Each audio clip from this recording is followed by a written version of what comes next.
A long time ago, on a comics page far, far away.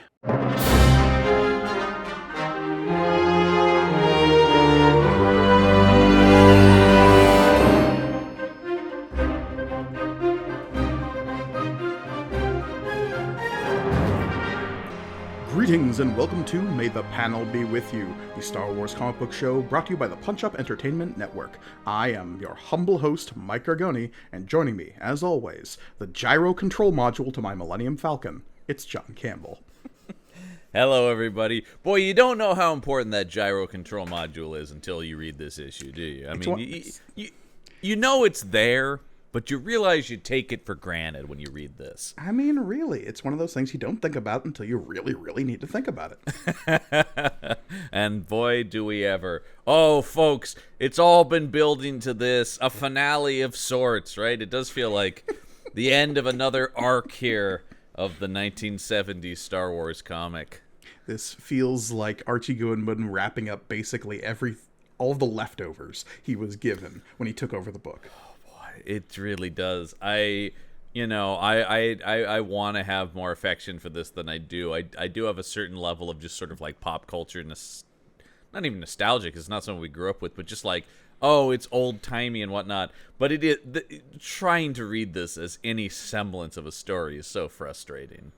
This read to me, we are covering issue number 15 of the 1977 Marvel Comics Group Star Wars comic book. We are finally getting to our final confrontation between Han Solo and Crimson Jack, everyone's favorite space pirate. And boy, does this feel like them just clearing the table of all the leftovers.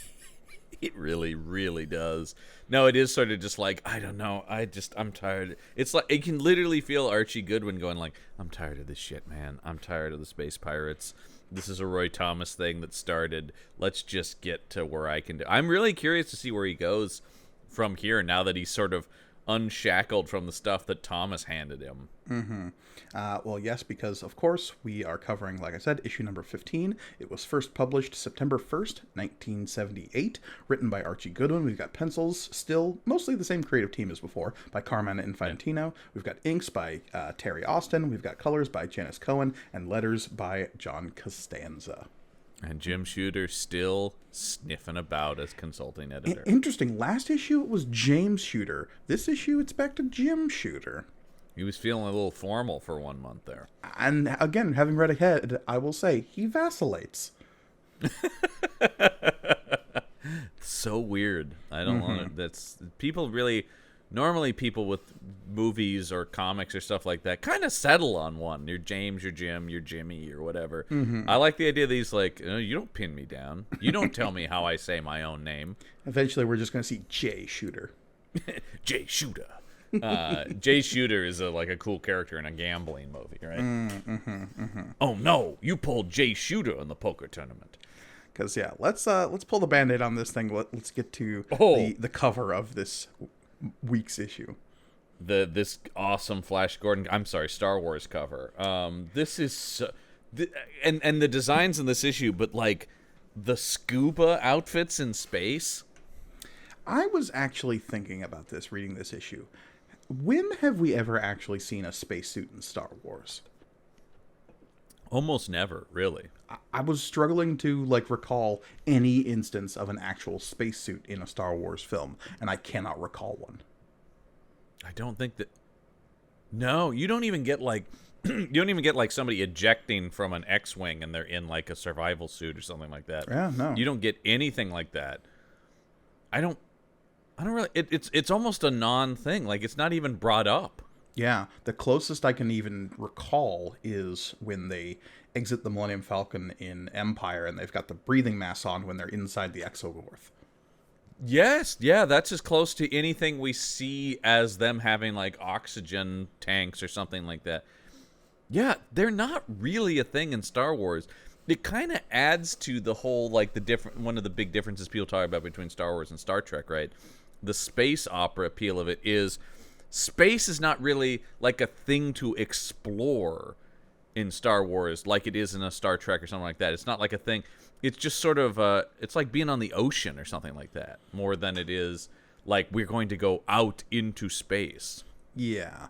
And there's this whole like fantasy element of the ancient civilization that the current day has been built on top of that is so like kind of ingrained in fantasy that Right. Star Wars really plays on, in that like all of space has basically been explored, and the parts that are Right. unknown are parts that have been like lost to time or like have been wiped from the records, and like people have still been there and we're just re-stumbling across it, as opposed to Star Trek where they're like making contact with civilizations that have progressed to this point. Well, and so in that sense, it's like space as a scientific concept isn't really a thing. You don't get like you never get in Star Wars like, oh no, um the artificial gravity or the life support systems are going to go down necessarily. In the point, like, you don't get like space is cold, if we run out of power we're going to freeze out here or something like, you know what I mean? It's not really dealing with space, is just kind of almost a backdrop. There is an ancient term in Greek alchemy Oh wow. I'm so curious where this jumped to, but I love it. that refers to the matter that all celestial bodies are suspended in, that we would eventually just call space, and is like Right. functionally empty. But they were trying to come up with terms for this stuff, and they came to the term phlogiston. It's like the soup that the Earth and the stars and the planets are all kind of buoyed in. At least that's what they thought at the time, and that's what it really feels like in Star Wars. It's just like everything's kind Yeah. of like on a plane of some kind. We can't see it, and it's functionally space, but it is like a soup. And it's really think- brought to the fore when you have two guys in scuba masks and wearing nothing else swimming through space shooting at each other. Well, that's it. It's almost like, well, obviously, like, it's still space as we know it. You can't go out in it, but like things like hull breaches aren't a Star Wars thing. It's not like, oh no, someone's going to be sucked out into space necessarily, or airlocked. I mean, It happens, and like there's the whole thing in Revenge of the Sith when Grievous busts the window out on the bridge, and yeah, before the shutters But come even down, he escapes out into the ship. there's that kind of stuff, but it's an interesting thing where it's not really dealt with as like a, oh no, space is out there and it's a dangerous thing that we could, space isn't scary in the way it is in like Star Trek or other sort of more science-y depictions of space. So it's interesting. It's one of those things where you talk about there aren't spacesuits in Star Wars, and I'm going like, it's almost as if anyone in the world of Star Wars would go, space suits? What would we do? And we'll discuss it later. Like, there is some passing reference to armor and being unarmored out in space in this issue that we'll talk to, but that just seems like something Archie Goodwin is making up. It is not something that is pre-established in this universe, nor, again, based on my like, wow, there are no spacesuits in Star Wars. No one has ever given this any thought. Yeah. No, yeah, because it's like, are there stormtroopers that are in like airtight suits that could go out on the side of a ship? I've never seen that. Maybe. I mean, there's like in Clone Wars and in Rebels, we see people who like to go out into space, they have to put a helmet on. That's just kind of assumed. Right. And like, Right. But how much of a seal there is in a stormtrooper's helmet has always been a matter of debate. Right, sure. Yeah, exactly. That's the thing where you just don't. It's not like we better suit up, get our oxygen. Like I said, once again, I know there are other, but like the obvious comparison is the Star Wars versus Star Trek thing. But it's like anytime they leave the ship, it's like a big to-do on Star Trek, and they got to put on the suits and lock the gloves, and then they got the mag boots and stuff like that. And you're like, because if we don't lock ourselves down to the side of the ship, we'll float into space. You just don't get the sense there's that kind of thought in Star Wars. It's so much more, as we're talking about, space opera, space fantasy. So it is interesting as we bring all this up to talk about, I guess by that argument, then getting back to this comic, it'd probably be goofy as shit like this, right? If you did have to do it, it does kind of make sense that it would be crazy space scuba stuff. Yeah, I will say, the space scuba stuff is actually the least of my problems with this cover. My largest problem with this cover is the use of the phrase "at last" twice. It can't. They can't. Can we get that in there maybe a couple more times? At last. At last. At last. Yeah, it is. We've got At Last, Beyond the Movie, Beyond the Galaxy, Star Wars, and then in the typed copy we've got At Last, Han Solo's Showdown with Crimson Jack. Yeah, as if you're telling me that if you just ditch the At Last, it wouldn't sell. It's like Han Solo Showdown with Crimson Jack, exclamation point. That's not enough. Or even how about a finally, you know? Yeah. Or something like that. Remember Crimson Jack, that character you all care about? No? Okay, well, he's dead this issue. Yeah, man. Do you think there was ever any discussion about, like, hey, George, you want to put Crimson Jack in Empire? Oh. No. Here's a good question. No. Here's a good question. How much do you think George Lucas even remembers that Crimson Jack is a character that exists in any semblance of his universe? I would argue that George Lucas barely remembers that some characters with actual names and dialogue in his movies exist. George, how do you feel about Sleaze Bagano? What are your opinions on Zam Wessel? Yeah, we're just naming characters from Attack of the Clones now. Well, because Attack of the Clones does have some of the silliest character names. Dexter Jetster. Yeah, Dexter. I was exactly where I was going next. Because it is like, George, what happened, man? What was going on in your life when shit was getting named in that movie? A movie that was already called Attack of the Clones, probably the silliest title of a Star Wars movie. Considering the clones barely attack. Yeah, it's also just, there's something weird about, like, you know, revenge, return, strikes back. When there's something about attack. I just remember every time, it's true, it sounds like a 50s, like, B sci-fi movie. Attack of the Clones! You know? If anything, like, Phantom Menace feels like a more appropriate title for episode 2. We're getting into the rabbit hole here. Let's stick with this issue of the comic book. We're talking about the prequels. Oh, no.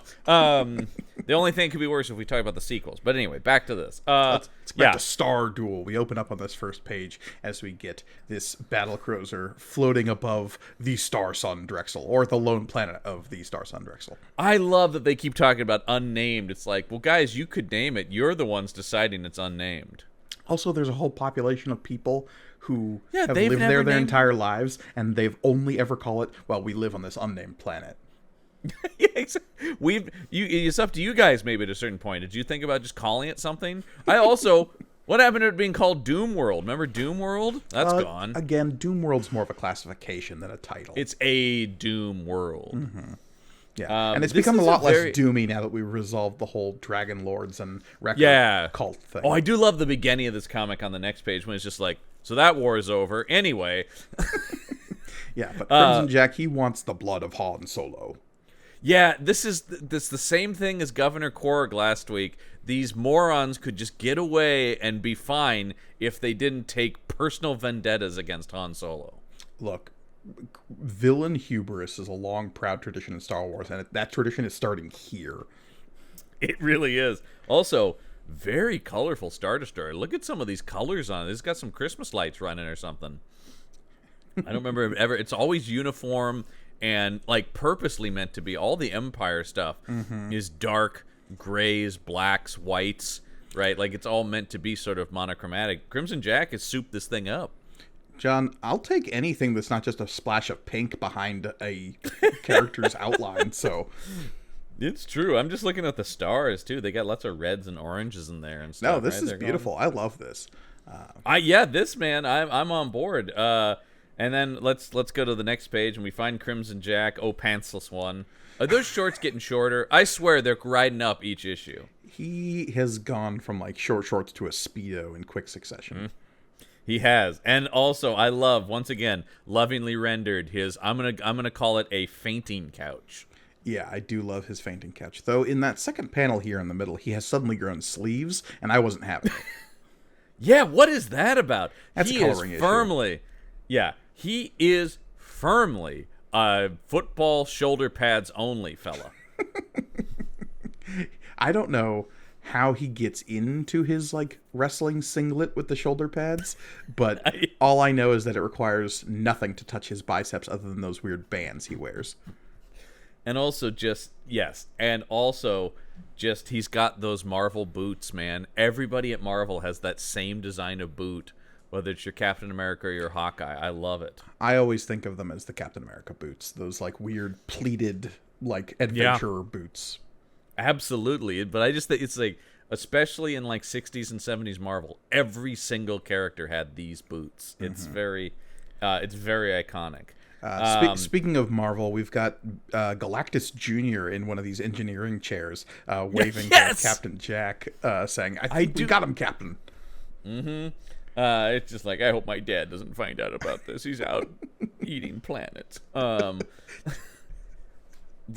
Sometimes I do think when push comes to shove, they default to Marvel designs on some stuff like that. Oh, I mean, yeah, there's a house style that this is leaning into, and Infantino has been drawing this stuff for so long at this point that certain designs are just going to be the default if he doesn't have any art direction. Well, that's kind of one of the fun things of this comic in its novelty, right? Not as legitimate Star Wars, but just as a novelty product of its time. Is we are looking at this comic that really is a merging together of Marvel and Star Wars at this respective time, these two massive franchises. And look at this comic as them bleeding together, right? Like, it's like, oh, there's Star Wars stuff, but there's a lot of Marvel shit in here too, even if it's not in the Marvel universe. Yeah, Captain America's not showing up in this, but his boots are.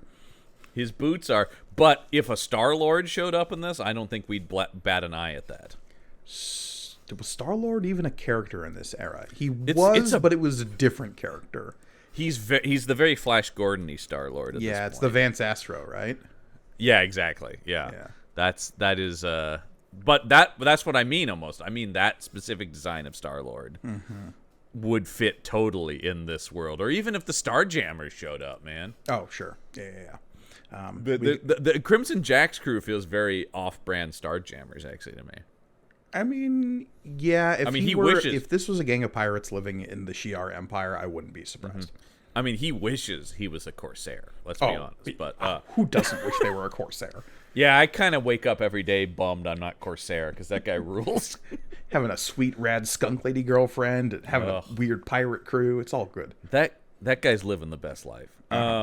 So, yeah, we call back down to my favorite 60s mod French girl, Jolie, who, oh boy, hold on to your hats, everybody, because this issue with Jolie is wild. If you thought we were going to get a Jolie tragic backstory issue, then you should go buy a lottery ticket right now, because I didn't call that.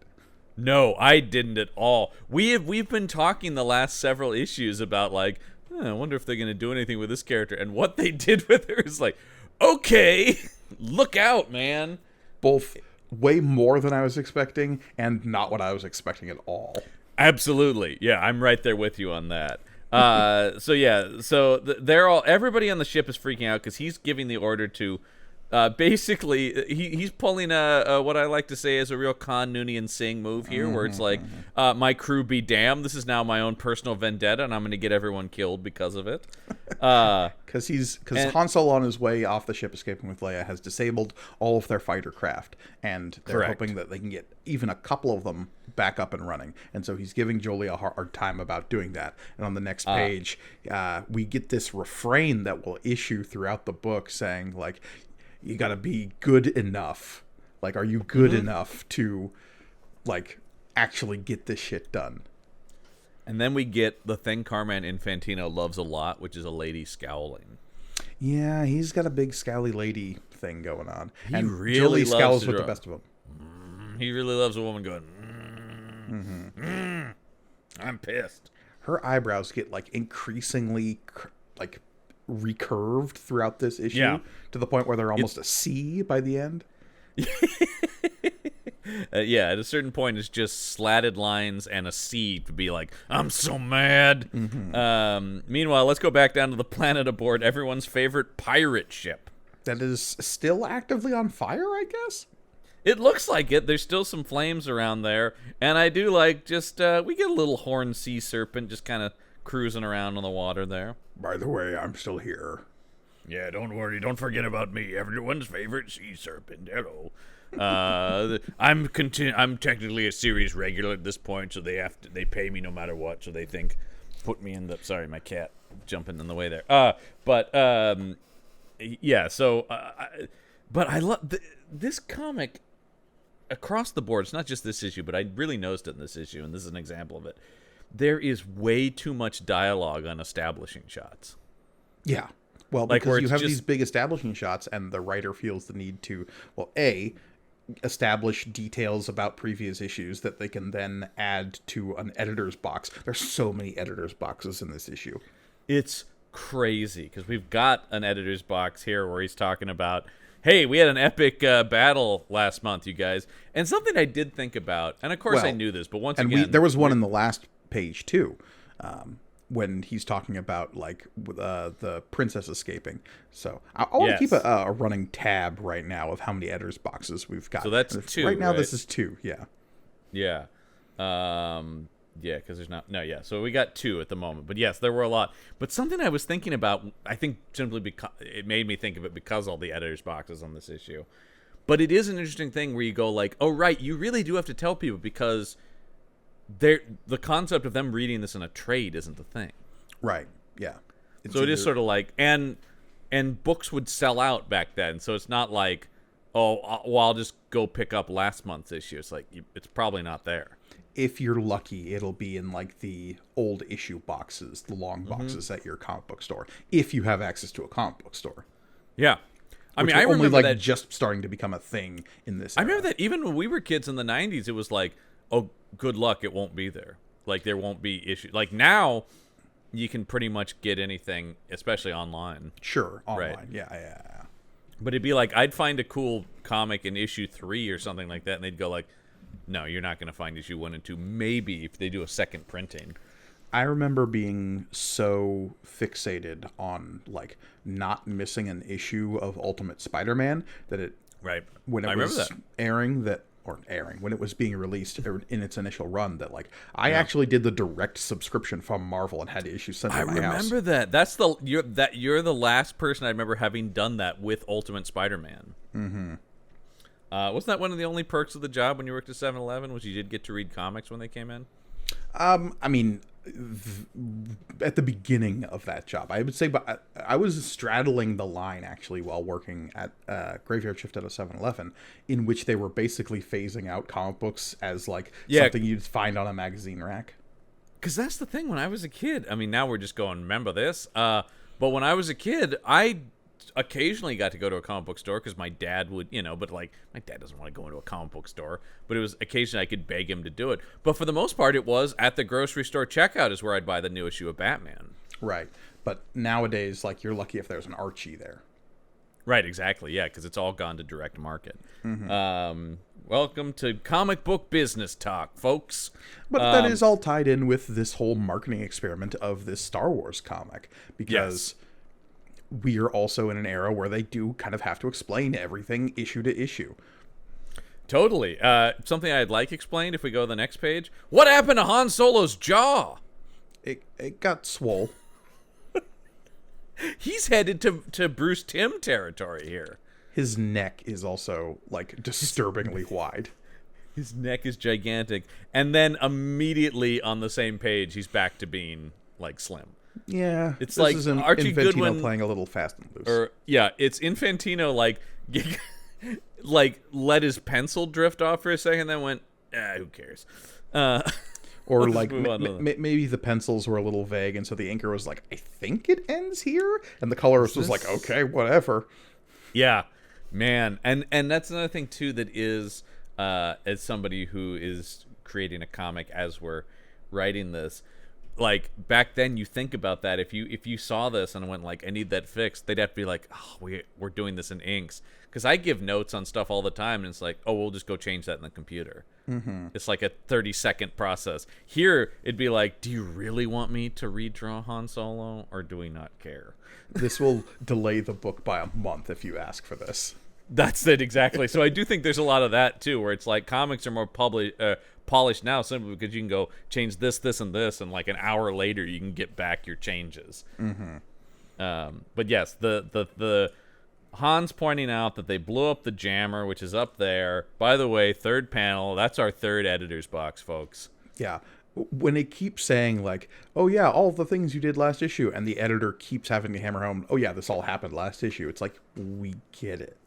Yeah, that's the thing. It's sort of like you have active dialogue recapping what happened, and then it's further also telling you it's recapping. You're like, come on, guys. It gets to the point of absurdity in some of the way that like Thor comics will, where Oh, God. every time somebody says Midgard, there's an asterisk and a little editor's caption says Earth. And like that's done almost as a joke at a certain point. Oh, sure, yeah. As less like how many times can we have a little asterisk to just remind people that Midgard equals Earth in Thor comics? But in this, it also feels like really aggressively like you're getting all the issues, right? And also this idea of not only are we making sure you're getting all the issues, but if you didn't, boy, you're going to be really confused, man. This is really as if Han just going, we blew up that thing last time. You're going to be like, what? Oh, that was in the last issue. Oh, okay, Mm-hmm. Because I also remember that, once again, being a kid, and trades were kind of just starting to become the norm when we were kids. Mm-hmm. But that it was like, I would get issues out of order because, sometimes you just couldn't have access to an issue or something like that. And I remember just kind of going like, oh, I must have missed that. Okay, whatever. Like, they referenced that Superman did something. Whatever, I'll just keep going. Like, you just kind of roll with it at a certain point, too, going like, yeah, I got it. But there is this concern where it's like, if they don't know what's going on, we really better fill them in.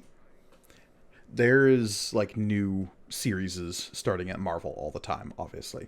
But some of them are really contingent on a bunch of continuity that has happened in the last couple of years, and so reading the intro like paragraphs to those is like reading a word salad of, look, you missed like 100 issues worth of stuff, and we're going to try to recap it the best we can, but there's a lot of proper nouns in here that you're probably not going to recognize. Well, that's also something I thought about that's pretty wild to me too, is the idea of how long it takes for them to just go, oh, just put a paragraph on the front of the book saying previously. Yeah, I know, right? Like, that's in our lifetime comics started doing that. Yeah. Before they went like, oh, if we just said, Spider-Man did this last week. Oh, cool. Yeah. Speaking of which, we do get this I thought it was funny exchange between Han Solo and 3PO here. Actually, one of the things Archie Goodwin has been shockingly good at to me is writing the droids. Mm-hmm. All the 3PO, he's really got a handle on 3PO's voice. And I think he writes Han better than Roy Thomas did too. Yeah. Because Roy Thomas sort of wrote him like, I'm a hero guy. And you're like, no, he's like a snarky guy, actually. Mm-hmm. And so I do like all this. And later there's also an exchange between 3PO and R2 that I enjoy as well too. Yeah. Which is like, oh, this actually sounds like the characters. Because Solo says, hey, 3PO, what's the good word? And 3PO comes back with, it really depends on which language, Master Solo. After all, I am programmed to speak a rather wide variety, and in each of them there's... Yeah. And then he's cut off because they get attacked. But like the fact that 3PO would take the, what's the good word, literally, I find very amusing. And that it's a rare example in these comics at this point where it's like I can actually hear Anthony Daniels saying that when I'm reading. Like, that totally sounds right. Because, on the next page, though, they're telling 3PO to duck, and then we have a Y-Wing coming in and shooting at it. This was pretty wild to me. I'm like, a Y-Wing? Which did show up in the in A New Hope. Well, they were part of the attack squadron. But... absolutely, but the fact that it's like an enemy Y-Wing, but I guess the idea is Crimson Jack has stolen ships over the years. Yeah. That's what I take, because he also has TIE fighters as well. Mm-hmm. And it makes sense, but it just kind of threw me. Also, the fact that it's all yellow is just lazy coloring. I mean, that's, coloring. But I do like Han, like, immediately diving over the edge of the ship and being like, my Falcon! Han's Olympic level dive, where he also, this is another one of those word balloon things I love, where to imagine he says all this as he's falling towards the water. Mm-hmm. Move, kids, if we're not starborn in record time, Crimson Jack's emissary is going to sink our transportation where she floats. He's saying that mid-fall.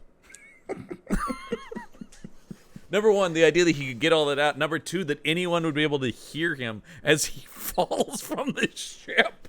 Yeah, which That's why I do like the separation of dialogue balloons in the next couple of panels, because we get Leia and Luke also leaping over the edge, but Luke being basically dragged by Leia because he says something that I had actually brought up in a previous episode. Was I thought this when I read this last night. There's something I've kept hidden since the droids and I crashed on this planet. I can't swim. Like, why would he be able to swim? He grew up on a desert planet. Desert planet. Literally, they have to farm moisture where he grew up. Because there's no water around. So, I mean, it makes sense. I also like it. I don't know if this is on purpose, but it reminds me of Butch Cassidy and the Sundance Kid, where the whole thing, they're going to jump in the water, and he's like, no, we can't do this. And Robert Redford's just like, I can't swim. Just his like, God damn it, you're going to make me say it. Yeah. So they're getting attacked by this Y-Wing. We go to the next page with another super weird looking Chewie. Yeah, Chewie's continuing to look like, I don't know. Why can't they draw Chewbacca? He's quickly drifting towards some kind of large furry mascot kind of. He really is. He really is. Look at his face, like the face, and then I guess the idea is his head is turned, so there's fur hanging off of him, but it's reading more like shaggy 70s hair than like.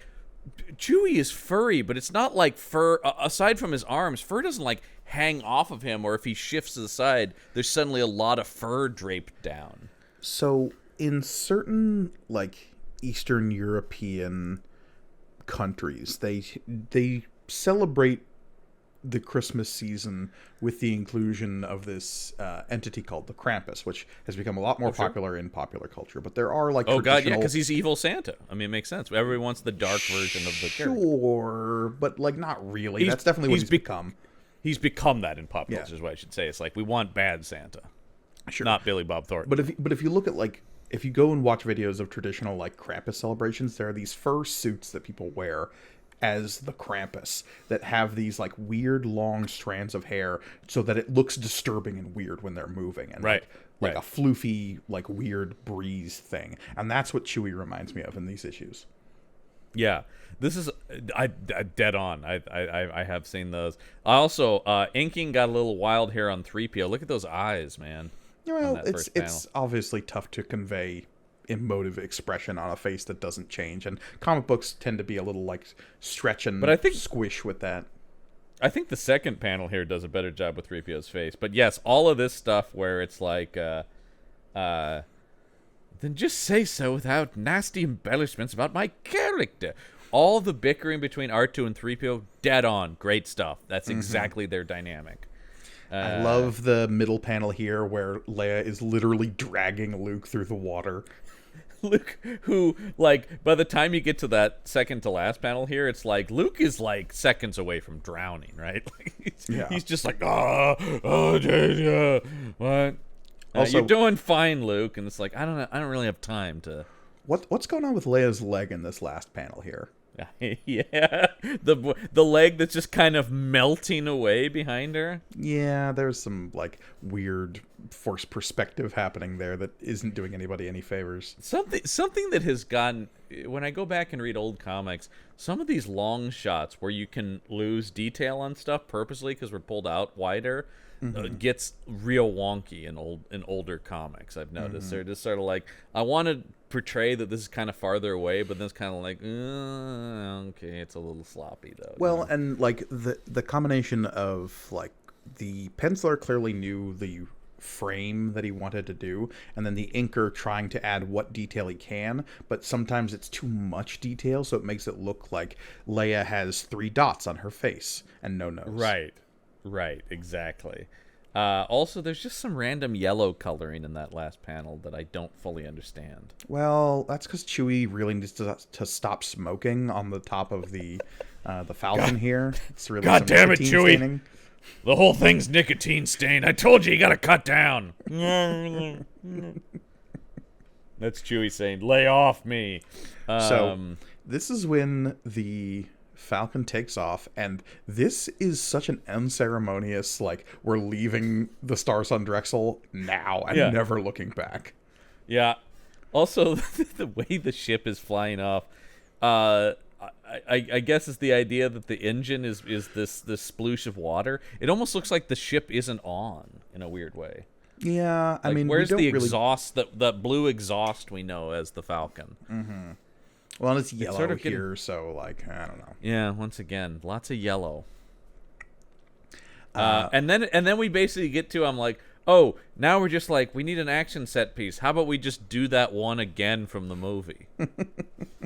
Yeah, so Han and Luke hop into the turrets, and Leia has hopped into the pilot's chair. We've got her hair buns back into a vice formation, so they're slowly squeezing her head. They really they're way too, talk about line work or on Infantino's part, where it is like, dude, it's hair, it's soft, but here it's always so harsh and solid lines. You just like, it's weird. Another weird Chewie face. Well, and you compare like Leia's hair to Chewie's like voluminous locks, and it's like all of the hair is being spent on Chewie. It really is. I know, it's so interesting. And so then I'm sure you can answer me this, Gergoni. This ship that's flying at them here is a kind of TIE fighter, am I right? It's a TIE bomber, yeah. TIE bomber. There you go. Yeah. We see these briefly in Empire Strikes Back for the first time on screen. So, like, the fact that we saw one here actually made me raise an eyebrow, because I was like, I didn't think those actually, like, showed up until Empire Strikes Back. Maybe it was a model they built and didn't use, or a prototype, or some kind of concept art. Because, yeah, I agree. I don't remember seeing these in, until Empire. Because with Empire, because they, obviously the movie's success, they have a lot more money, you get way more designs and ships and different stuff in Empire. The whole world expands in the designs. Oh, I mean, that first shot of the Super Star Destroyer, like, blew everyone's goddamn minds. Yeah. Well, because, in those, particularly at that time, now we're so used to everything being these epic science fiction things. But at that time, it's like when a Star Wars movie came around, it's like, oh, we got to blow the doors off the place and outdo ourselves each time. Now there's whole theories about, is it even impossible to, like, wow audiences anymore, at least in that manner? Because everybody's so like, massive battles, got it. Well, and speaking of a massive battle, the use of miniatures is also something to be debated in terms of, like, how to really convey scale and solidity in things, because everyone can see the giant thing made of CG, and it's less impressive, it feels like. Well, it all just feels... I'm such a miniature nerd, and, like, models and stuff like that, both on... in any of that stuff. Original Star Wars, original Star Trek, even something like the old Battlestar Galactica. There is something tactile. There's something about the way light wraps around a real thing that even when you're calculating, there's just stuff that happens. The way stuff blows up, the way stuff flies about, that you wouldn't think to program. But if you're actually blowing up a model, if you're actually shooting light at something, you're like, whoa, that's cool and different. And then there is something about that. And I think that's a big reason why, number one, people have such love for and want nice copies of the non-special edition Star Wars stuff, because we do have nostalgia for those effects specifically. And also why something like Wrath of Khan or whatever still holds up better than a lot of, like, CG stuff, because even though it's further in the past, it's all models. And we talk about that a lot. Like, a lot of stuff, a lot of, like, special effects movies from the 80s are actually look better than 90s attempts where you got early bad CGI, which ages more poorly than even with the limited movement of models. They just look better because they're real. I will always bring up Nightmare on Elm Street. The practical effect of Freddy's face and hands coming through the wall versus the CG version that they did in the reboot in, like, the mid-2000s. It's night and day. Absolutely. It's night and day, and that original is so iconic, and it is still one of the most unsettling images in horror. Yeah, and it's literally just a latex wall with a guy pushing through it, and it is sort of that thing where you're like, you're overcomplicating it now. Yeah. Speaking of unsettling images, what is going on with Jolie's space helmet on this next page? I don't know. What is in her mouth? What is happening here? Because we find out that Jolie is the one flying the Y-Wing on this next page. She is harassing this squadron to, like, shoot at the Millennium Falcon, not to kill the Millennium Falcon, but to, like, try to drive it towards the Star Destroyer that Crimson Jack is on. Because he still wants the Falcon. He wants to kill Han Solo, but I think he still wants the Millennium Falcon, right? Yeah, and there will be a MacGuffin reason for that here in a minute. But there's also this like personal vendetta level that Crimson Jack I feel like needs to run a sword through Han Solo's Yes. chest to like really Yeah. feel good about this. Yeah, I think that's true. But also, he's such a dummy, he'd probably let Han Solo talk him into something else. Well, and that's exactly what happens here. But we're gonna start with Jolie here because she Yeah. is giving the other pilots a hard time, and they're like, "Look, we know you're the best, Jolie. Don't worry about it." But she has Yeah, this weird space helmet, which kind of like conforms to her nose and mouth in like this Yes. weird like vacuum sealed thing. But she also has this tube coming out of her lips that is the oxygen she's breathing, I guess. It's actually heading into like weird Cronenberg, like tech meets body kind of stuff, right? Where it's like Yeah. a tube that goes into your mouth and is breathing for you. You're starting to get into some trippy shit, man. Also, this middle panel on the bottom three here, what is that extra piece of the Y-wing that actually makes it not a Y anymore? Yeah, the Y wing suddenly becomes a W wing. Yeah, I know, right? You go like, you've never heard of the fork ship that we have around here? Well, and especially if you go back a couple of pages and you see that like it actually has been radically changing the whole time we've seen it. We start back on like the page when it first shows up, and it looks like a traditional Y-wing. You go to the next page, suddenly it's like Y modules have moved up to the middle of the ship, and by the time we get to the page we're on, it has fully become a W. I know. You're just going like, it's an ever evolving ship in the moment, which is actually a cool idea now that I think about it. Also on this page, I do see our fourth editor's box. Yep. Shown in the now classic Star Wars 4 and 5. Well, and I'm sure Ooh. they were reprinting those at that point. Yes, they had to be, because I'm sure this was all successful, but I'm sure that first run of adaptation stuff was huge. Mm-hmm. It had to be. And you see something we haven't talked about, but like you'll see every single big release movie do one of these comic book adaptations going forward. There were comic book adaptations before this, but like the big, like I have the original Blade Runner ones. I was gonna say the Blade Runner one is the funniest. Was one of the funnier ones to me. Yeah, I have those issues because it is like the next big sci-fi event, and you're like, well, actually, that whole movie is like that too. I used to have the poster on my wall for years, which was like the great science fiction adventure, and you're like, nah. Trying to add it as like the guy from Star Wars in another sci-fi adventure, like, no, it's like a mournful future noir. Have you seen the comic book adaptation of Lynch's Dune? It's pretty wild. Oh yes. Well, everything about Lynch's Dune was like, Star Wars is over, meet your new space obsession. And you're like, Marketing department, did you that. even see this movie? Yeah, I fucking love that movie. We've talked about my great affinity for the movie. I know you're, as a book fan, you're a little bit more lukewarm on it than I am, but that movie was never going to be a Star Wars level box office smash. No. It's so weird. No, number one, no film directed by David Lynch would be. I still want to go to the alternate reality where he did direct Return of the Jedi since he was asked. God damn, Return of the Jedi would be like, it'd be probably more polarizing than Last Jedi, but cinema nerds like me would be like, dude, it was the best one. It disturbed Speaking everyone. of polarizing and disturbing, though, here we go, man. because this last frame of Jolie looking wistful towards her laser blast, and then the captioning saying, "At these words, Jolie tenses, and then."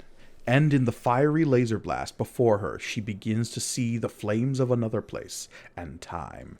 And we get Jolie's tragic, horrifying backstory. Yeah, I do like that she gets her purple hair from her mother. And her pirate father, just straight up a pirate design, right? Okay, so we get 3 panels here that tell us the saddest short story that I've ever read. This is little Match Girl levels of horrifying and sad. It really is, man. It was like, Jesus. So basically what we get here is 3 panels where they're on some kind of outlaw stronghold. She has a pirate father, and the Empire is bearing down on them, and her family has to try to escape somehow. And her dad straight up says, Blasted Imperials have found us again. Woman, it's time for moving, fast and light. And the wife says, You're not leaving us. And the pirate dad says, of course I am. Of course I am. Like I ever gave a shit, man. The last thing a fugitive from the Empire needs is excess baggage weighing him down. And he's saying this in front of his wife and daughter, his daughter being Jolie. Yeah, man. I mean, I thought when it cut to this, I'm like, okay, her parents were killed in some sort of Imperial raid, which is tragic, but it is. But the idea that it's like, no, also we were abandoned, and then her mother is immediately killed. Her wife saying, but I'm your wife. Jolie's your child. And the pirate saying, forget it, woman. You're not good enough. He basically is like, you think I give a fuck? Yeah. Good Lord, man. And the caption saying they immediately died because of a torpedo. So yeah, Jolie is left as an orphan whose last memory of her parents is her father saying, I'm leaving you to die. Yeah. Because you're not good enough. Yeah, it's absolutely wild. Absolutely wild. And then it gets tangled into this because we cut back to Jolie's face and it says, an aerial torpedo struck. The woman failed to survive, but her child lived to become a man-hater and space pirate, and ever ready to prove that she is good enough. And then Jolie's thought bubbles here further confuse things in terms of how she feels about Han Solo. Because, okay, this horrifying bit of her past made her into the space pirate and, like, all-around grouch that we know in the present day. And man hate her. Let's never forget, she hates men, to which, kind of can't blame her if this is her father. Yeah, 100%. Totally get where it's all coming from now. Yeah. Men are the absolute worst. Jesus Christ. Especially scoundrel pirate men. Yeah. Totally get it now. Yeah. Though it does raise some like very weird psychological questions about why she chooses to work for Captain Jack, but that's a whole other thing. Dude, Jolie might be the most psychologically fascinating character in Star Wars. Yeah, because then also, the idea that her scoundrel pirate father abandoned her and her mother, then she goes to work for pirates, and then for the first time ever in her life, maybe, has romantic stirrings towards a known roguish smuggler. Fascinating woman. Yeah. No, like, by the end of this show, it's just like, I kind of want more Jolie. Like, Yeah. Is there like a Jolie miniseries or something I can read? There really isn't.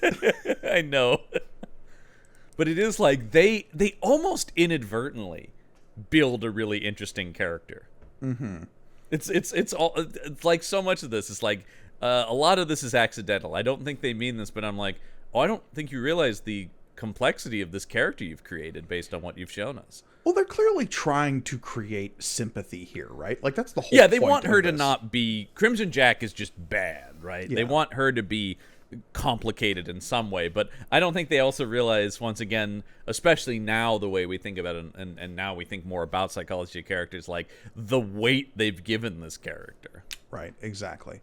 While still writing her in a very shitty male writers of the 70s manner. Oh, yeah, 100%. Like, the amount of really binary thinking that is happening around the character like Jolie is like really reductive, but at the time, like you said, they're kind of like inadvertently making this very fascinating character. Like, obviously there is intention in terms of making her sympathetic and complex just so we can pull the rug out at the end of this issue, but there is also way more going on here that a modern writer would be able to dig into. Absolutely. So let's see. They're trying to get him into the tractor beam of the Star Destroyer.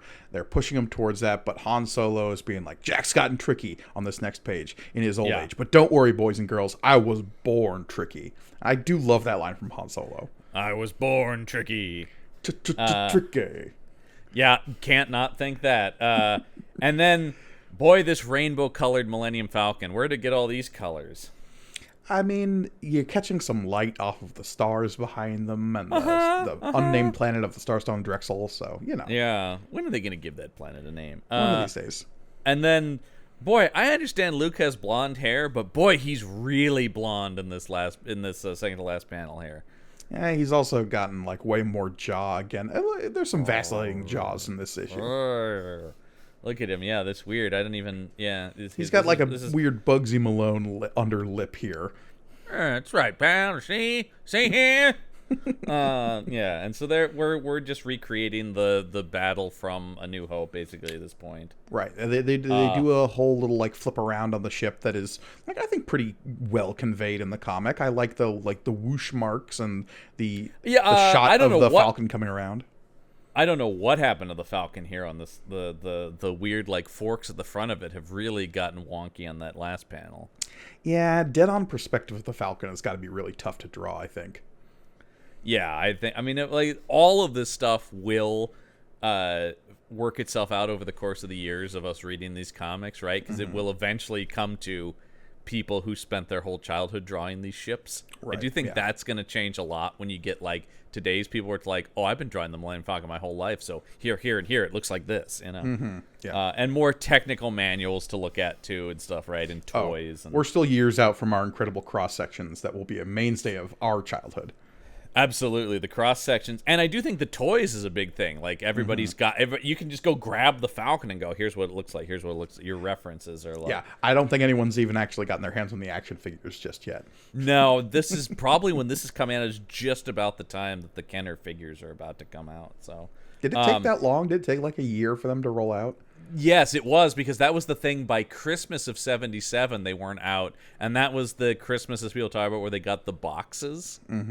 Because, of course, I highly recommend both the show The Toys That Made Us and the documentary Plastic Galaxy about the history of Star Wars toys. And that is the thing where it's like, they talk about a generation of kids who got an empty box for Christmas with the promise of... You pre-ordered, they gave you the box for them, and they go, when these are ready, you'll get your Star Wars figures. And I'm trying to recall when the like first ship toys were actually coming out, because it wasn't until well after that. I know the Landspeeder was one of the first ones. Yes, it was. The Landspeeder, which we've talked about, was like, it is so interesting how important it is as a toy more than really its use in the movie itself. Yeah. But the Millennium Falcon swoops in. We've got the TIE Fighter getting blown up, and then we've got the Y-Wing, again, vacillating in shape, has now become like more of a, I don't know, kind of a equal sign wing. Right. Is doing a flyby of the Falcon and basically scraping itself along the top. I really like, despite the coloration of the Y-Wing itself being this like weird goldenrod, like the flying shrack as it's scraping across the top of the Falcon. Yeah, no, it's a cool idea too of two ships like just scraping by each other in space is a cool thing that we'll see more of in other Star Wars and Star Trek stuff later on, but this is early. This panel of whatever the hell is happening to Luke Skywalker, though. Is that Luke or is that Han? Felt like that thing with my gun turret. At least the hull's intact. No, it's Luke, because the transmission is Han's voice. That's the good news, kid. Okay, no, that's fair. Yeah, for some reason we entered into a trippy psychedelic drug fugue in this third panel as like something from the Yellow Submarine movie suddenly happens. We all live in a yellow submarine. We all live in a yellow Y-Wing. Han, there seems to be a fabulous foursome of some kind down here. By the way, brief note on the Star Wars Kenner. You're right that it was later, and I love just to give you a glimpse of the era. The Landspeeder was a JCPenney exclusive. I knew it was either JCPenney or Sears. Yeah. The Sears exclusive was the Cantina playset. Ah, there we go. Okay. Yeah. Why do I do this? Relive. Well, because we've seen that shit, man. I've seen those documentaries. I know, but I wasn't alive during this time. So my running gag is like, I know more about Star Wars than I will ever remember my mom's birthday. And it's incredibly embarrassing because yesterday my mom called me and said, "Do you know what day it is?" And I went, "Oh no, it's your birthday." Let's see what happened. And you went, let's see what happened in Star Wars. Yeah. Oh wait, you're yeah. No, I've talked about this. My first instinct was to say, no, well, a new episode of The Bad Batch doesn't come out till Wednesday, so I don't know what day it is. Did Ant-Man come out? No. I've said this before. One of my common refrains is, I know more about how the engines of the Enterprise work than how my car functions. Yeah. God, we're broken the car humans. breaks. We really are. It is sort of the thing. A friend of the show, Mikey Nielsen, and I have had many a conversation of, could you imagine if we had this same level of mental energy to anything that really existed? We'd be like leaders of the world. But nope, it's all about stuff that isn't real.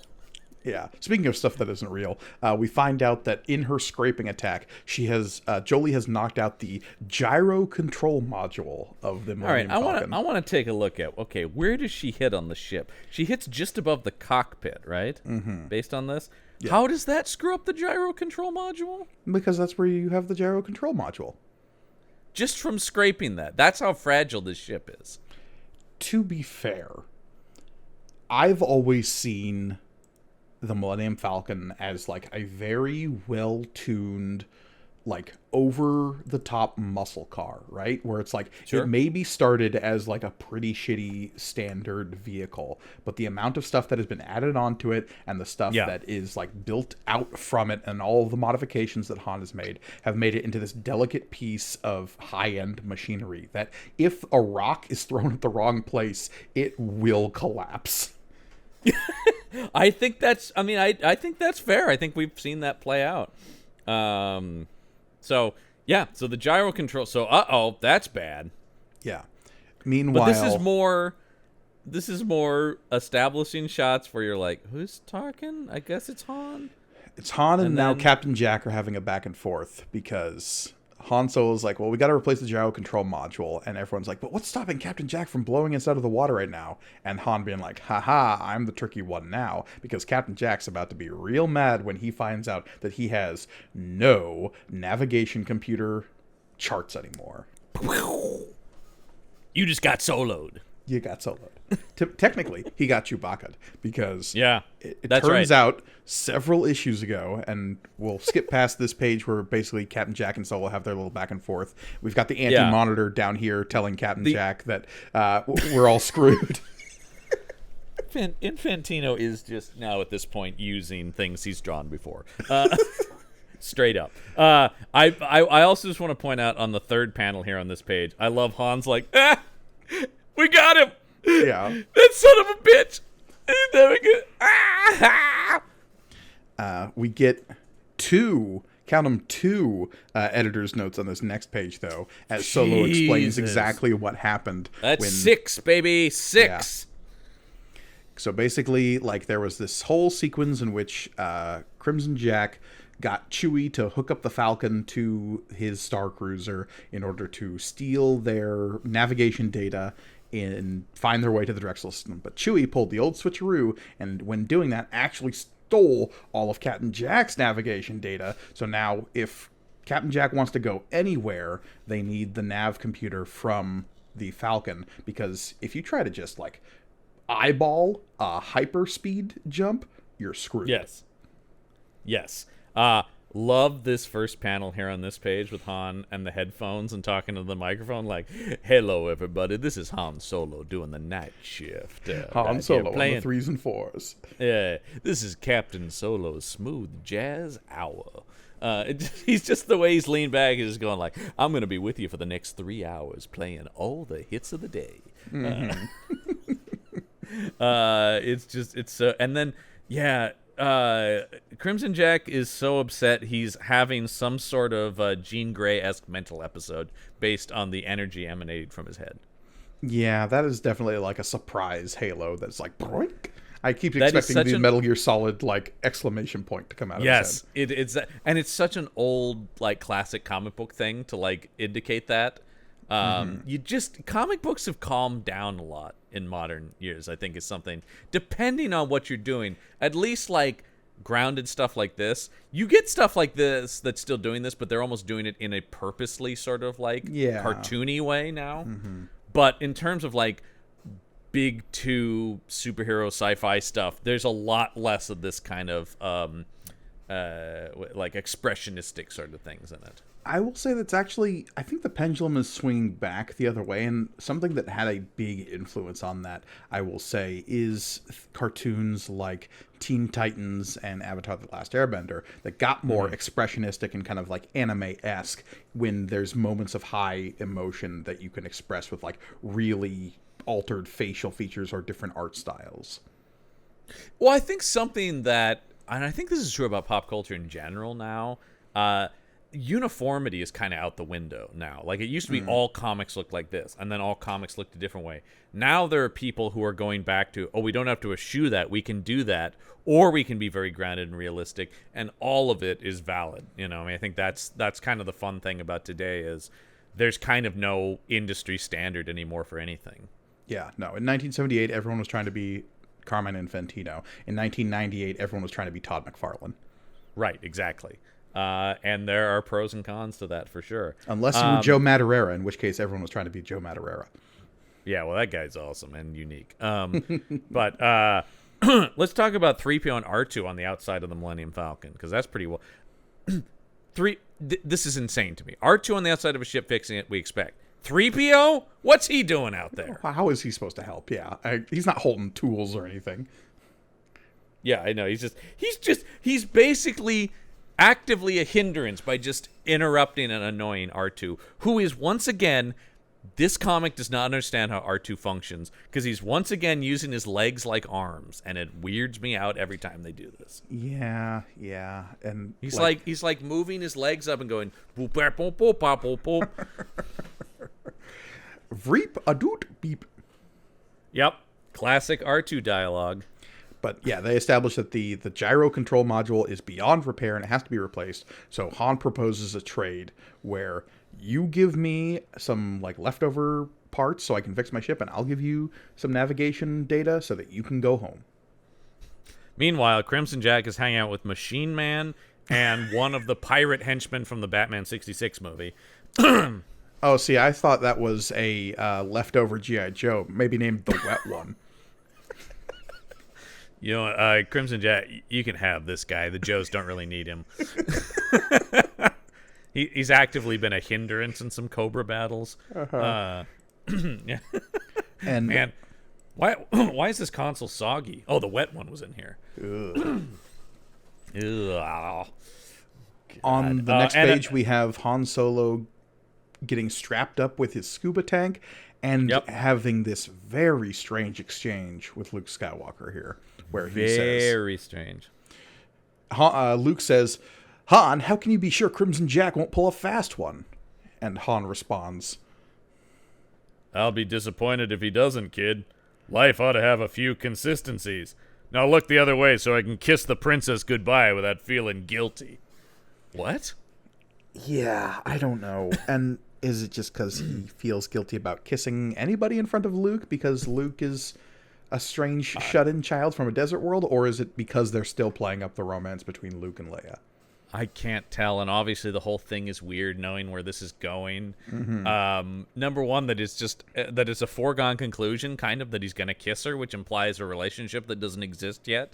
And two, that it continues that. Or if it's just like, hey, I'm not really comfortable with public displays of affection, so if everybody could look away while I kiss this gal here. I read I read this last night and raised an eyebrow to like, what? Yeah. There's just some this comic's like that where you're just kind of reading along like, okay, whatever, kind of 70s space adventure, and then every once in a while there's be a thing where you're like, what the hell? What is that? What does that mean? That's a weird thing for somebody to say. Yeah. Speaking of weird things for people to say, we've got Captain Jack also strapping up, getting ready for their meet with Solo, and then we've got one of his pirate crew saying, Captain Jack, Jolly's hurt and damaged out there. She needs a mag pulse to bring her back in. And Captain Jack says, too bad. Too bad. Too bad. I've always been rather fond of Jolie, but a pulse beam might interfere with my signal strength. Tell our little Spitfire she'll have to make it on her own. Oh, yeah. Every If Crimson she's Jack line. good enough. If she's good enough. Ha! Ha! Yes! Microaggressions. And I do imagine this is the point where Jolie's eyebrows have like officially started to concave upon themselves. And I think, sadly, this is now permanent. She's her face is stuck like this. Well, that's what your parents say. You scowl long enough, it'll get stuck like that. There it is. So here we go. Two guys jumping out into space. And this is the thing we're talking about, where it's just scuba masks. No concept that space would be damaging to the skin or something like that. Okay. Here's where we get our dropped lines about like why this even makes a lick of sense. Yes. Han Solo says, "It makes me uneasy operating with just a breath mask, even if we are protected by your cruiser's magnetic field." That is just some mumbo jumbo, doesn't mean anything, but at least it's like some passing excuse to like why they're not. Because on the next page, we get a dropped line about how like a man unarmored in the vacuum of deep space will find his blood boiling in seconds. So they do, yeah, you're right. They do indicate that there will be trouble. This is nonsense, as we've talked about, though, that there's some kind of magnetic field that's protecting them from the dangers of space. But also his line about it makes me uneasy operating with just a breath mask, which implies that there are more spacesuit-y things, right? Well, because they have this reference to armor in both this page and the next page, where it's like, okay, maybe that's what they're talking about when they are talking about spacesuits is armored. Yeah, but the Crimson Jack is going like, full armor could hide anything from a proton grenade to your Wookiee first mate. This leaves much less to doubt. The tape, please. The tape, by the way, is very 1970s text and stuff. Mm-hmm.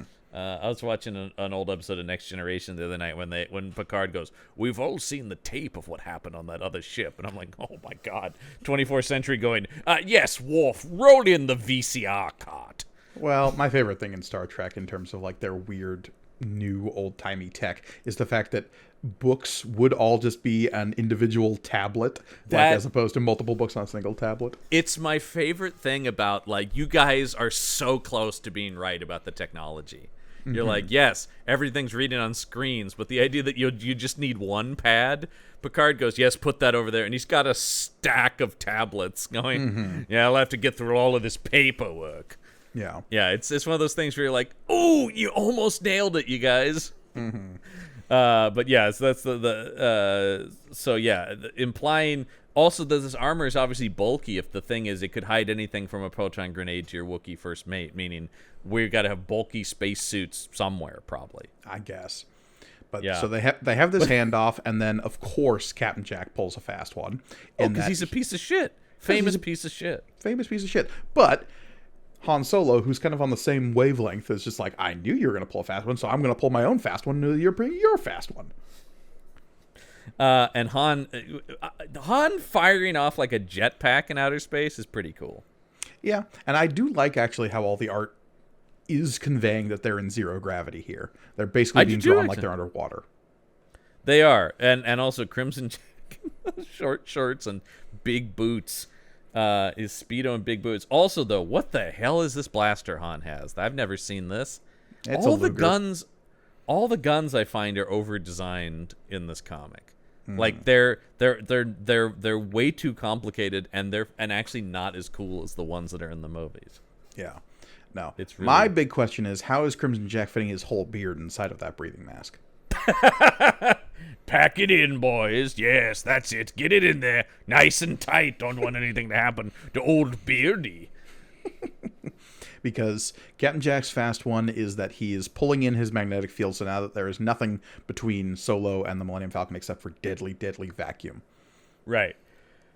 And Han basically calls his bluff by just jettisoning himself into space. Well, he turns around and starts firing, but that's when everything takes another sudden turn, because what's this? A Y-Wing out of nowhere saying, fuck you, Captain Jack. Yeah, and she is just obliterating men, right? Yes, no, she's shooting all of Captain Jack's men who have started spilling out of the Star Destroyer, but she is also now on a suicide run to slam her Y-Wing into the Star Destroyer itself. Because we get her blasting away, and you see these guys getting hit by, like, the orange blast. And then I do like just the corpses floating behind Crimson Jack. Well, corpses except for the one guy who has a speech bubble that says, she's swerving towards the ship's munitions deck, Captain. If she's got a live torpedo, it's too late.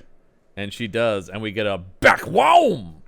We do get a good back-whom, and Captain Jack lamenting, "Gone, the best pirate in operation in the galaxy, destroyed because of a mad woman and a fast-talking Corellian.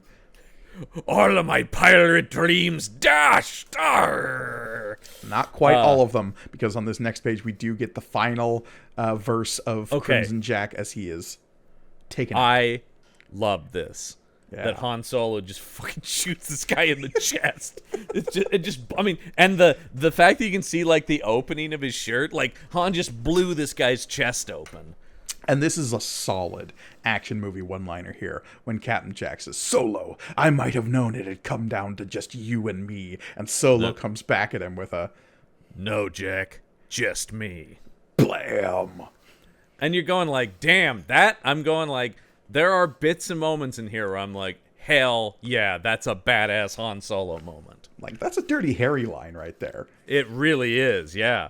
And this Han Solo, that's the guy who shot Greedo first, you know? Yeah, I mean, that's 100%. I mean, that is them, once again, having seen the movie and going, once again, I do think there's some weird stuff, but for the most part, Archie Goodwin is better at writing these characters like they are in the movie than Roy Thomas was. Not that there aren't still weird moments. Want to know how he undercut this, like, really badass superlative moment, though? Let's have Han Solo kiss a corpse. Yeah! What was this, man? So we get this, like, really quick beat here as we get narration boxes saying the droids fixed the Millennium Falcon, and then they search the wreckage and they find Jolie's battered body in which, okay, if she was flying a ship with a live torpedo into a munitions dump, how do they even find a body? Oh, I know. It's insane. It's insane. That it's not like, well, maybe we found an arm floating in space or something like that. You know, that's about it. But yeah, it's pretty wild that she's just amongst like twisted metal here. And then this is so weird. And this is, yeah, I think actually this page is indicative of this whole comic where it's like something cool, something weird. And so, yeah. And making a search of the wreckage and debris. God, this Leia line is weird. She claimed to hate men, but where you were concerned, Han, I had the feeling, maybe so. Then in the gradually fading atmosphere... Implying that Leia, like, had some inkling that Jolie was, like, into Solo? Because Leia was the one to rile up Jolie with lines about how good of a kisser Han Solo was. Yeah. Well, I do love that, too, that it's all, like, it's still pretty chaste because it's aimed at kids, so it's like, he's a great kisser. You know? Yeah. There's no like sexual urges. It's all very like, but yeah. And then in the gradually fading atmosphere of the dying cruiser, an unhappy lady named Jolie receives her first and last kiss as he kisses her dead body. If he had kissed her like on the forehead of just like go softly into that sweet goodnight, oh terrible space pirate angel, that would be one thing. No, it's drawn like a romance comic. He kisses her on the lips as Leia in blueface watches. And it's kind of like... Yeah, it's such a bizarre note to end this issue on. Archie Goodwin, I applaud you trying to have like some kind of sad denouement to this, like, oh, the cost of battle, but it's like, what? He's trying to be tragic, and it's just weird. It's weird. Especially when all of the build-up for this character happened basically in this issue, other than the weird like sexual confusion she was going through in the previous issues. Yeah. I mean, in today's parlance, I almost take Jolie to be like a person who thought she was asexual until she met the one person that actually made her feel some kind of sexual attraction. Interesting. Yeah, no, and that would be interesting if not for the fact that, like, otherwise she is depicted as this, like, heartless, cold, terrible, unfeeling person who just wants to murder. Well, yeah, you could do everything I'm talking about. You could do with a character over like 8 issues. You know what I mean? Like if they were really a central character and you really arc them. Instead, it just is wild shifts in her character based around what the story needs. Yeah. And again, like, the idea of Han Solo kissing a dead woman on the lips, like, that he has basically no connection to other than, like, he saw her once or twice on the bridge of a ship. He's giving a pity kiss to a corpse. Yeah. Weird. No. Weird, man. Who thought this was okay? And it speaks to a whole generation of comic book writers that, or not writers, but like writers and artists that display dead women in like sexy poses. There's this whole trope in comic books of this that you can do a lot more reading on.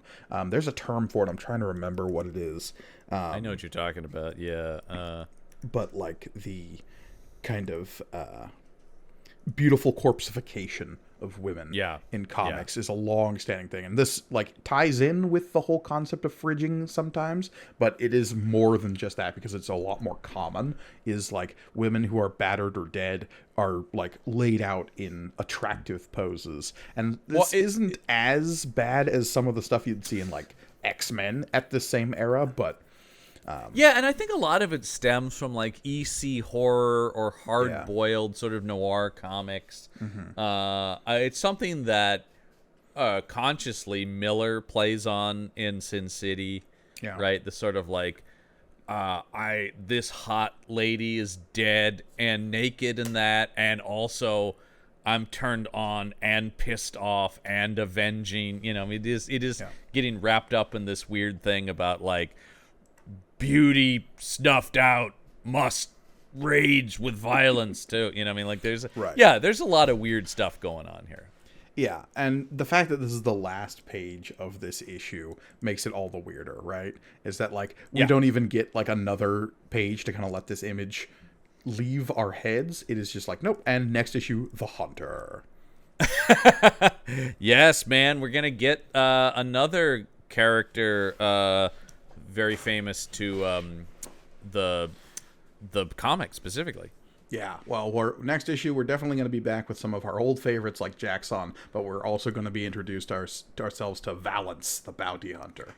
Indeed. But next week on the show, we're going to take a little break from the 1970s Star Wars comic. Yeah, because look, we got a good chunk of this book under our belt in this first little sprint issues, that we've done. Yeah. Oh, go ahead. We've covered the first year plus of this book as it was being published. Yeah. And that includes like a whole 6 issues on the A New Hope. But there have been quite a few other takes on A New Hope over the years. And before we get too far away from the origin point of all of this, I do want to circle back and kind of like compare and contrast some of the stuff that we've seen with some of the stuff that would come later. Indeed. So next week, what are we talking about, Gargani?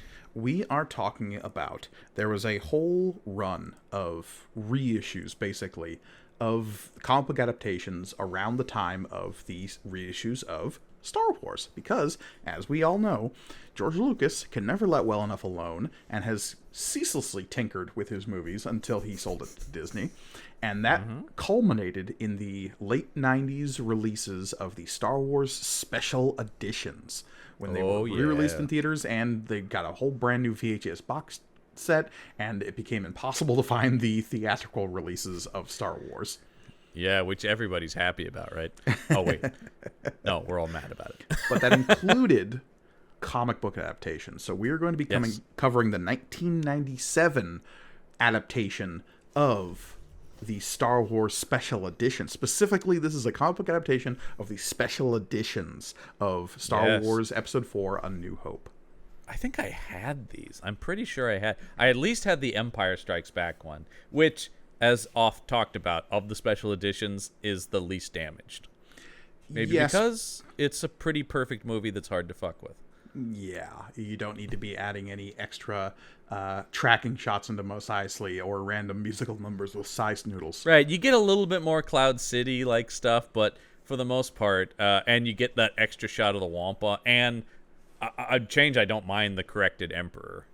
Yeah, absolutely. We lose Frogface Emperor. And that's fine, because any correction to make the continuity fit, like putting Hayden Christensen at the end of that, I'm fine with any of that, because it's like, okay, if you just want to seed this together. We'll maybe talk about that more at a later date, but I've got my own opinions about Hayden Christensen suddenly being a Force ghost at the end of Return of the Jedi. Well, I've got, I would have just stopped it. I've got my own problems with Hayden Christensen, but But yeah, so that is what you can look forward to coming soon here on May the Panel Be With You. I think going forward, we will be jumping around a little bit more. We will still be covering the Marvel Star Wars comic. Don't worry, folks. If this is the way you experience that comic, we're not abandoning that anytime soon. In but perpetuity. We're just gonna break some stuff up and kind of, keep ourselves sane, if you will. Star Wars comics have a long and wild history, and if we just stuck with the Marvel stuff, we'd be at this for years, and we'd probably never get to some of the very interesting one-shots and like side stories and little like 4-issue miniseries that I think makes up some of the most interesting Star Wars comics. Yeah, and I think that's kind of how we're going to break books and like some of the High Republic stuff that we've been getting in the last few years. Well, I mean, because there is an entire, as much as the Marvel books ran for their chunk of time, there is this massive, basically like dynasty of Dark Horse comics, right? Yeah. And look, we'll get into the Dark Horse stuff, so strap in if you remember those fondly from the 80s and 90s. Some of that shit's pretty wild too, man. So yeah, pretty wild. And if you want even more of this show and other shows from the Punch Up Entertainment Network, you can go to our Patreon page, patron.podbean, man. patron.podbean.com/punchup, where you can get cool exclusive bonus content from all of our shows, including Material Components, Campbell and Jones Meet the Monsters, and the Action Shelf. So go over there and support that, as well as remembering to like and subscribe to this podcast on whatever you use. And if you're on YouTube, make sure you rate us and ring that bell for notifications. Hit that like, hit that subscribe, wingle the dingle, and let us know in the comments below, would you read a Jolie miniseries? Do you even care enough about this character? Were you captivated in the same way we were? I'd be curious to hear what people think. Will I be bombarding with Marvel with emails, pitching it? Maybe. But we'll find out all that when you join us next week as we take a new journey. Yes, indeed. A new journey into an old journey into all that is old is new again as we cover the Star Wars. That might as well just be comics. the tagline of the show. All that's old is new again. I'm pretty sure somebody else has used that before. Nah, I don't think so. As always, I've been Mike Gergoni. I'm John Campbell. And remember, may the panel be with you.